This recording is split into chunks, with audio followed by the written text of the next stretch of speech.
ജഗന് ജാമ്യം കിട്ടിയതിനെ കുറിച്ച് ചോദിക്കാൻ കഴിഞ്ഞില്ല. അതോ റിമാൻഡ് കാലാവധി കഴിഞ്ഞോ? കഴിഞ്ഞിട്ടുണ്ടാവും മാധവേട്ട. അല്ലെങ്കിൽ ജഗന് വരാൻ കഴിയില്ലായിരുന്നല്ലോ. പുതിയ ACP ജഗന്റെ ഫ്രണ്ടാണ്. അവരിടപെട്ട് ജഗനെ ചിലപ്പോ റിമാൻഡ് കാലാവധി കഴിയും മുൻപേ വിട്ടതാണെങ്കിലോ? ജയില, നീ പറയും പോലെ ഒന്നുമല്ല കാര്യങ്ങള്. ജഗന്റെ റിമാൻഡ് കാലാവധി കഴിഞ്ഞിട്ടുണ്ടാവും. അല്ലെങ്കിൽ ACPക്ക് ജഗനെയും കൊണ്ട് യാത്ര പോകാൻ പറ്റുമോ?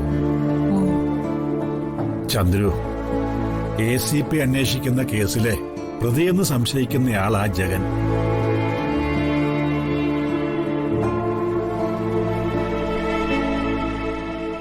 അച്ഛാ, എന്താ? വർഷയുടെ ചടങ്ങുകളൊക്കെ കഴിഞ്ഞില്ലേ? അത് വേണ്ടെന്നുള്ള അഭിപ്രായമായിരുന്നു എനിക്ക്. പക്ഷേ ഇപ്പൊ തോന്നുന്നു അച്ഛന്റെ അഭിപ്രായമായിരുന്നു ശരിയെന്ന്. ചടങ്ങ് നടത്തിയത് എന്തുകൊണ്ടും ശരിയായി.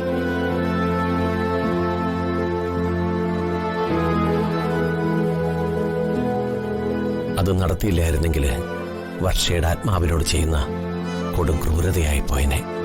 എന്താ നിനക്ക് ഇപ്പൊ ഇങ്ങനൊരു തോന്നല്? പല കാര്യങ്ങളിലും എനിക്ക് തിരിച്ചറിവുണ്ടാവുന്നത് കുറച്ച് ലേറ്റായിട്ടാണല്ലോ അച്ഛാ. വർഷയുടെ കാര്യത്തിലും അത് തന്നെ സംഭവിച്ചു. തെറ്റുപറ്റിപ്പോയി. ഞാനത് തിരുത്തുകയാണ്. അല്പം വൈകിയാണെങ്കിലും തെറ്റ് മനസ്സിലാക്കി അത് തിരുത്താൻ തോന്നിയല്ലോ. അത് തന്നെ നിന്റെ ഭാഗത്തുള്ള ശരി.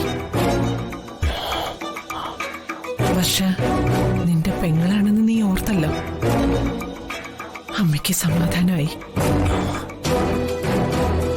അമ്മേ, ഇപ്പോഴെനിക്ക് സന്തോഷമായിട്ടില്ല.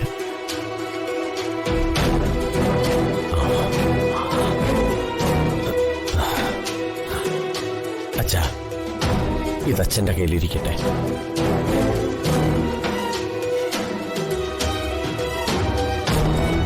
ഇതെന്തിനാ?